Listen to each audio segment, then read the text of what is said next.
رہنمائی فرمائی ہے؟ اس احمد رضا نے کیمسٹری میں تمہاری کیسی رہنمائی فرمائی ہے؟ اس احمد رضا نے میتھمیٹکس میں تمہاری کیسی رہنمائی فرمائی ہے؟ اس احمد رضا نے جیومیٹری میں تمہاری کیسی رہنمائی فرمائی ہے؟ اس احمد رضا نے علم تاریخ یعنی ہسٹری میں تمہاری کیسی رہنمائی فرمائی ہے؟ اس احمد رضا نے علم سیاست میں یعنی پولیٹکس میں تمہاری کیسی رہنمائی فرمائی ہے؟ بہت سارے معاملات پر جب بحثیں چھڑتی ہیں میں ان معاملات میں سے ایک کوئی مسئلہ اٹھاتا ہوں. کیا مسئلہ؟ تیمم کا مسئلہ.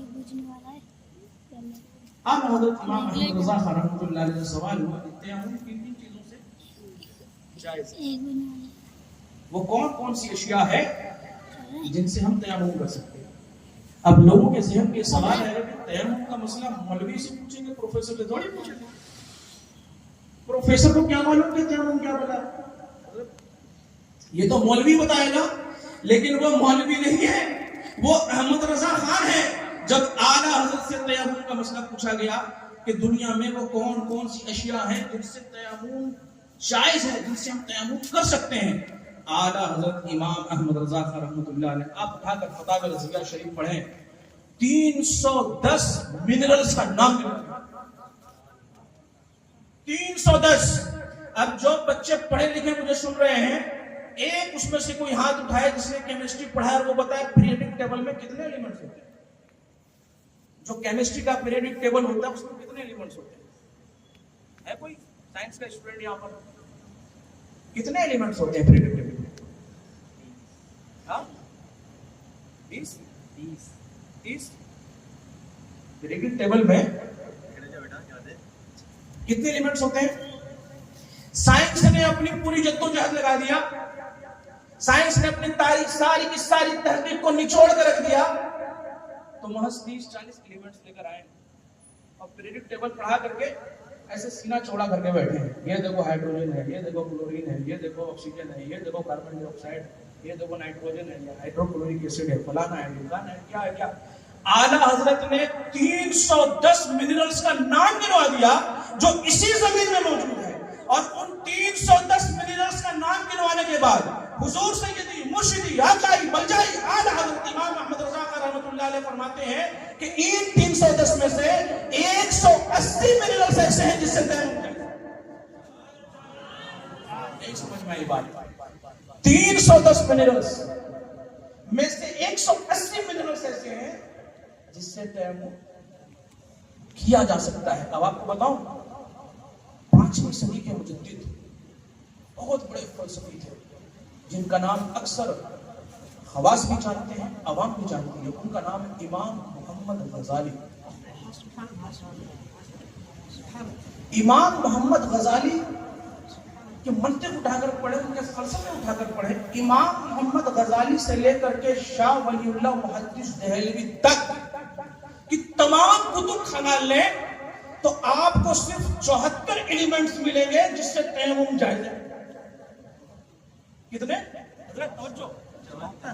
74 ایسے ایلیمنٹس ہیں 1400 سال کی کتب فقہ میں جو ہمارے فقیہ گزرے ہیں، انہوں نے 1400 سال کی تمام تحقیقات اٹھا کر دیکھے تو 74 ایسے ایلیمنٹس ہمیں ملیں گے جس سے تیمم جائز ہے، اور ہمارے امام نے 180 ایلیمنٹس بیان کر دیا جس سے تیمم جائز ہے.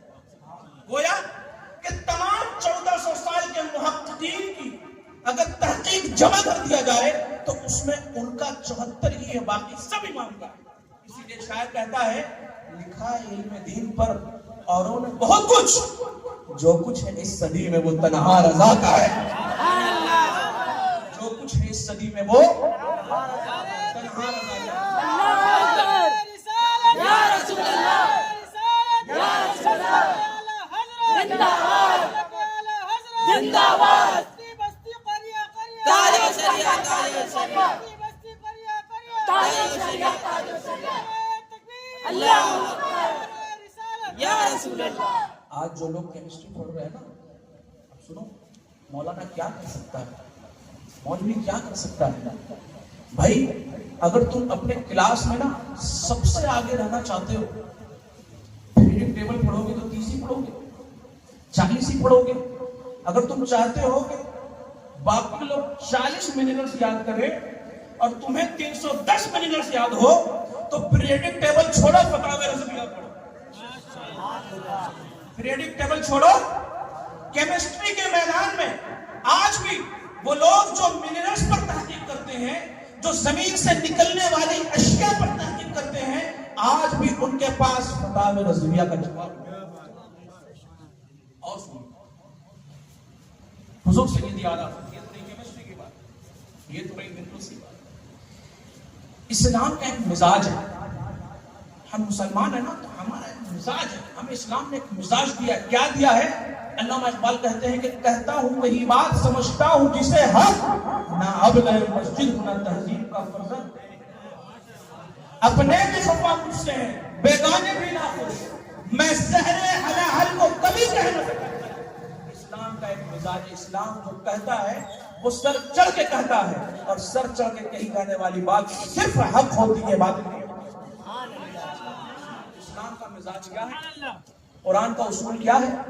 آپ جب قرآن کریم پڑھیں، دنیا کی تمام کتابیں اٹھا کر پڑھیں، اس کے آثر کو دیکھیں، جس نے اس کتاب کی تصنیف کیا ہے، جو مصنف ہوتا ہے، اس کتاب کے مصنف کو دیکھیں۔ وہ جب پوری کتاب لکھتے ہیں نا، تو آخر پیج پر اکثر یا تو پبلیکیشن والے لکھتے ہیں، پرنٹنگ پریس والے لکھتے ہیں، یا تو آثر خود ہی اپنے مقدمے میں اس بات کو درج کرتا ہے کہ اگر آپ کو میری اس کتاب میں کوئی خامی ملے، کوئی غلطی ملے، تو اس نمبر پہ کال کر کے بتا دیں۔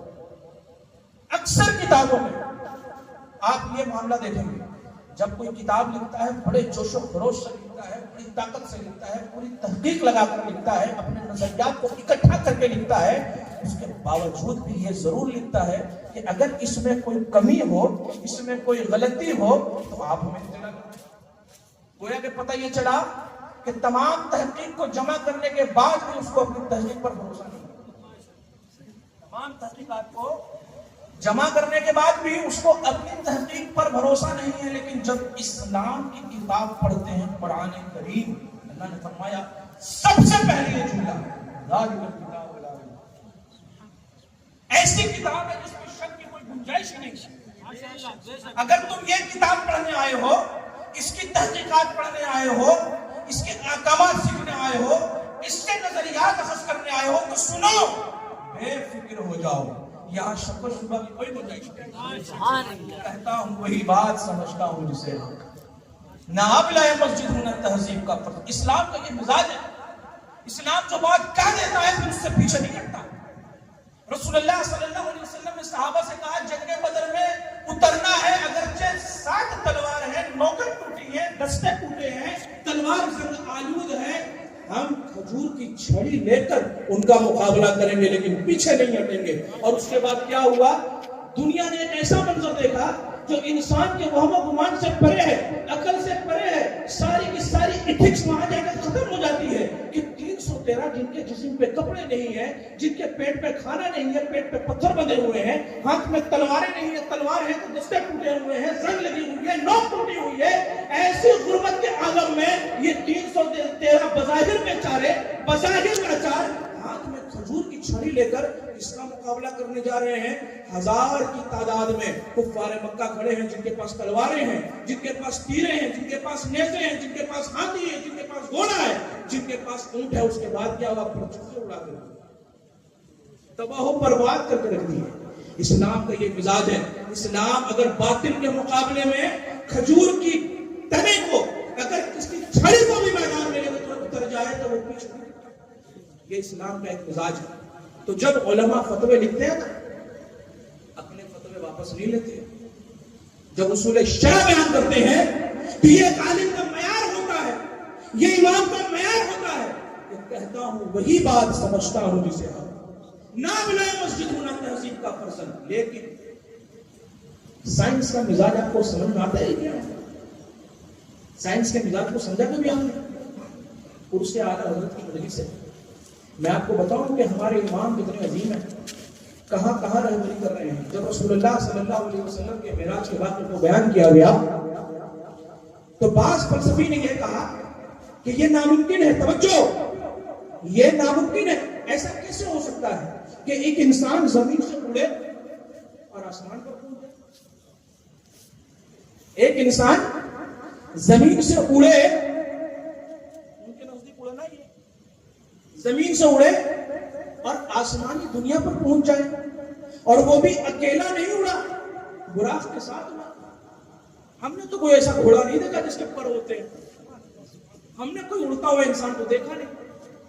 تو پھر یہ کیسے ممکن ہے کہ ایک نوجوان براق کے ساتھ اڑے اور آسمان پر پہنچ جائے؟ یہ اصول فزکس کے خلاف ہے. اصول فزکس کے خلاف ہے. سائنسدانوں نے کہا کہ یہ جو موشن اور گریویٹی ہے نا، یہ جو ایتھکس آف گریویٹی ہے، زمین ہر چیز کو اپنے مرکز کی طرف کھینچتی ہے. زمین ہر چیز کو اپنے مرکز کی طرف کھینچتی ہے. اور اگر کوئی یہ کہے کہ میں زمین سے اڑ کر آسمان پر پہنچ جاؤں گا، گویا کہ وہ گریویٹی کا مقابلہ کر رہا ہے، اس گریویٹی کا انکار کر رہا ہے. یہ غیر ممکن ہے کہ کوئی چیز زمین سے اڑے اور آسمان پر پہنچ جائے اور زمین اس کو اپنے مرکز کی طرف نہ کھینچے. اور اس کے بعد سائنسدانوں نے گریویٹی کے پتہ نہیں کیسے کیسے قوانین لا کر رکھ دیے، کیسے کیسے لاز لا کر رکھ دیے، کتنی تھیوریز لے کر آگے پورا فزکس کا ایک چیپٹر بنا دیا. یہ دعوت ایک سائنسدان ہوگا. توجہ، میں سائنس کی مخالفت نہیں کرتا. الحمدللہ یہ فقیر خود ایک سافٹ ویئر انجینئر. الحمدللہ میں خود ایک سافٹ ویئر انجینئر ہوں. ہم انجینئرنگ کی مخالفت نہیں کرتے، لیکن سنو، انجینئرنگ وہ نہیں جو ہم دیکھتے ہیں. انجینئرنگ وہ ہے جو اعلیٰ انجینئرنگ وہ ہے جو اسلام نے پڑھایا ہے. انہوں نے کہا کہ بھئی گریویٹی ہر چیز کو اپنی طرف کھینچتی ہے. یہ ناممکن ہے کہ کوئی چیز زمین سے اڑے اور آسمان پر پہنچ جائے. لیکن جیسے ہی ایک صدی گزری، 2 صدی گزری، انہوں نے خود ایروپلین ایجاد کر دیا. انہوں نے خود ایروپلین ایجاد کر دیا. اب ایروپلین کیا کر رہا ہے؟ زمین سے تنہا نہیں، ساتھ میں 300 لوگوں کو لے کر اڑ رہا ہے اور بادل کے اوپر پہنچ رہا ہے. اب تمہاری گریویٹی کہاں گئی؟ اب یہ نیوٹن سے تھرڈ لا کو لے کے آتے ہیں. نہیں بھائی، اس حساب سے یہ اڑ رہا ہے. بھائی صاحب، تحقیق وہ ہے جو اپنے نظریے سے پیچھے نہ ہٹے. کہنے کا مطلب یہ ہے کہ سائنس نے ایک دعویٰ کیا، ایک تھیوری بیان کیا، فوراً دوسری تھیوری آئی، اس نے پہلی تھیوری کو ریجیکٹ کر دیا. فوراً تیسری تھیوری آئی، اس نے دوسری تھیوری کو ریجیکٹ کر دیا. فوراً ایک اور فلسفی اٹھنا، اس نے اپنا فلسفہ بیان کیا، گزرے ہوئے فلسفیوں کے فلسفے کی تردید کر دیا. لیکن اسلام، جس نے 1400 سال پہلے جو جملہ کہا تھا، آج بھی اسی جملے پر کھڑا ہے، جس کو اقبال کہتے ہیں کہ کہتا ہوں وہی بات سمجھتا ہوں جسے ہم نہ اپنے مسجد نہ تہذیب کا فرض. سنیں، یہ سائنس کا مزاج ہے اور یہ اسلام کا مزاج ہے. اسلام نے کل بھی کہا کہ مصطفیٰ کریم معراج پر گئے. اسلام آج بھی کہتا ہے کہ مصطفیٰ کریم. بلکہ وہ لوگ جو مصطفیٰ کریم کے معراج پر جانے کی مخالفت کر رہے تھے، نیوٹن کے تھرڈ لا سے انہوں نے اس کو ثابت کر دیا کہ یہ ممکن ہے. لیکن سنو، ایک اصول کی بات بیان کرتا ہوں. معجزہ وہ نہیں جس کو تھیوری سے بیان کر دیا جائے. جس کو تھیوری سے بیان کر دیا جائے، جس کو ایکسپلین کر دیا جائے، سائنٹیفک اسٹیٹمنٹ سے جس کو ایکسپلین کر دیا جائے، پھر وہ معجزہ ہی کہاں ہے؟ معجزہ تو ہوتا وہی ہے جس کے آگے تمام تھیوری تسلیم خرض